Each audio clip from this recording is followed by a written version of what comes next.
কেবলাজান এমন একজন আল্লাহর ওলি, তিনি একবার সাধারণ মানুষের মতো থাকতেন। এই বিশ্ব জাকের মঞ্জিল তাম বিশ্বের মানুষের জন্য একটা আধ্যাত্মিক প্ল্যাটফর্ম। সেদিন কেবলাজান হুজুর বলছিলেন আল্লাহর কাছে ফরিয়াদ করে, বলছিলেন হে খোদা, একদিন তুমি এখানে কোটি কোটি লোকের সমাবেশ করে দিবা। সেটারই বাস্তবতা আমরা দেখতেছি।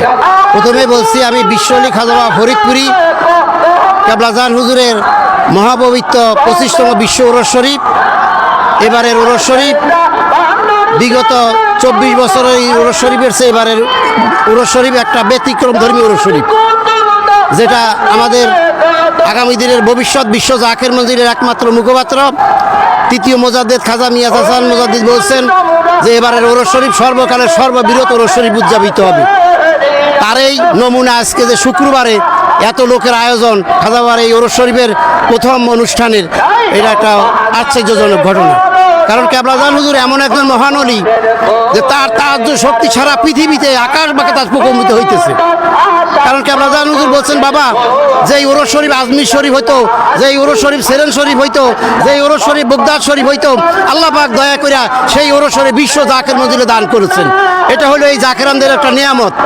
এবং এই উরস শরীফে সারা বিশ্বের যত জাকেরান আসবেন, আশিকান যারা আসবেন, তাদের ভাগ্যের একটা পরিবর্তন হবে। এবং বর্তমান বিশ্বে যেভাবে সারা বিশ্ব একটা দুর্যোগ আবহাওয়াপূর্ণর ভিতরে, বিশেষ করে বাংলাদেশের জনগণ বিশেষ করে যেই অবস্থায়, এই অবস্থায় বাঁচতে হলে একমাত্র কামেল পীরের কদম ছাড়া বাঁচার কোনো রাস্তা নেই। এই জমানায় বাঁচতে হলে এই জমানার মুর্শিদে কামেল, এই জমানার মুরাদ ফকির, এক জমানার বিশ্ব অলি খাজা ফরিদপুরির কদমে আসতেই হবে। কারণ এটা এমন এক দরবার, এই দরবারে শরীয়ত হকিকত তরিকত মারফতের বরখেলাপ কোনো কর্মকাণ্ড এখানে হয় না। এখানে একমাত্র কেবলাজান হুজুর বলে গেছেন তার জীবদ্দশায় যে বাবা, এই বিশ্ব জাকের মঞ্জিল তাম বিশ্বের মানুষের জন্য একটা আধ্যাত্মিক প্ল্যাটফর্ম। সেটাই আস্তে আস্তে ধীরে ধীরে আমার এই বিশ্ব জাকের মঞ্জিলের 54 বছরের তরিকতের ইতিহাসে আমি সেটাই এখন দেখতেছি, সেটাই সামনে অগ্রসর হইতেছে। এবং মিয়া ভাইজান মুজাদ্দিদি সাহেব এই বিভিন্ন ভবিষ্যৎ যা কথা বলতেছেন, তারপরে আমাদের তৃতীয় মুজাদ্দেদ, আমাদের মাথার তাজ বড় চাচা মিয়া মুজাদ্দিদি সাহেব যেভাবে আমাদেরকে দিক নির্দেশনা দিয়ে মিয়া ভাইজান মুজাদ্দিদি সাহেবের নির্দেশে পরিচালনা করতেছেন, অদূর ভবিষ্যতে যে কেবলাজান হুজুর বলছেন যে বাবা, সারা বিশ্বের জাকেরান আশেকানদের জন্য তীর্থস্থান হবে, এটা অচিরেই দেখা যাবে। এটা আমরা বিশ্বাস করি। কারণ যেহেতু এখানে আমরা আসছি, আজকে প্রথম দিন এই অবস্থা, আরও 4 দিন আমাদের উরস শরীফ আছে। আমরা আশা করছি যে ইনশাল্লাহ, গতবার আমরা শুনেছি বিভিন্ন মিডিয়ার মাধ্যমে, পুলিশ কন্ট্রোল রুম টাওয়ারের মাধ্যমে যে 1,20,00,000 লোক গতবার উরস শরীফে আসছে। এবার আমাদের মনে হয় 1.5 কোটি লোকের সমাবেশ এই বিশ্ব জাকের মঞ্জিলে 4 দিনে হবে, আমাদের বিশ্বাস। কারণ যে আমাদের বিগত 24 বছরে মহাপবিত্র বিশ্ব উরস শরীফের যেই আঞ্জাম, যেই পরিধি, এবার তার চেয়ে 10 গুণ বৃদ্ধি। চতুর্দিকে মহিলাদের যতবার ক্যাম্প ছিল 10টা না যেন 12টা, এবার 21টা ক্যাম্প মহিলাদের জন্য বিশাল প্যান্ডেল হয়েছে আর আমাদের জাকেরানদের জন্য।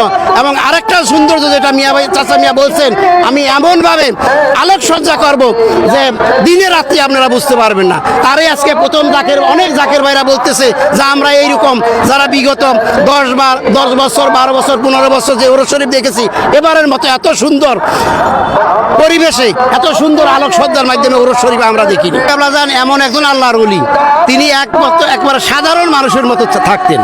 মানুষকে, ছোট বয়সের একটা ছেলেকে, বৃদ্ধকে, সবাইকে বাবা বলে সম্বোধন করতেন। তার যেই মুখের অমীয় বাণী, তার যেই সুন্দর ভাষা, এই ভাষায় মানুষ বিগলিত হয়ে গেছে। এবং তার যে আদর্শ, তিনি যে শিক্ষা আমাদেরকে দিয়েছেন দরবার শরীফের, তার শিক্ষায় আমরা সবাই মুগ্ধ। কারণ আমরা কারো সমালোচনা করতেছি না, আরও বাংলাদেশ সহ বহির্বিশ্বে বিভিন্ন জায়গায় অলি আল্লাহর দরবার আছে, পীর সাহেবের দরবার আছে, তার চেয়ে এখানে ব্যতিক্রম ধর্মী। কারণ আমার কেবলাজান আলিশান কোনো কিছু পছন্দ করতেন না, তিনি আলিশানভাবে ছিল না, সাধারণ মানুষের মতো তিনি এভাবে বিশ্ব জাকের মঞ্জিল পরিচালনা করে গেছেন। না, এটা একদিনে সম্ভব হয়নি।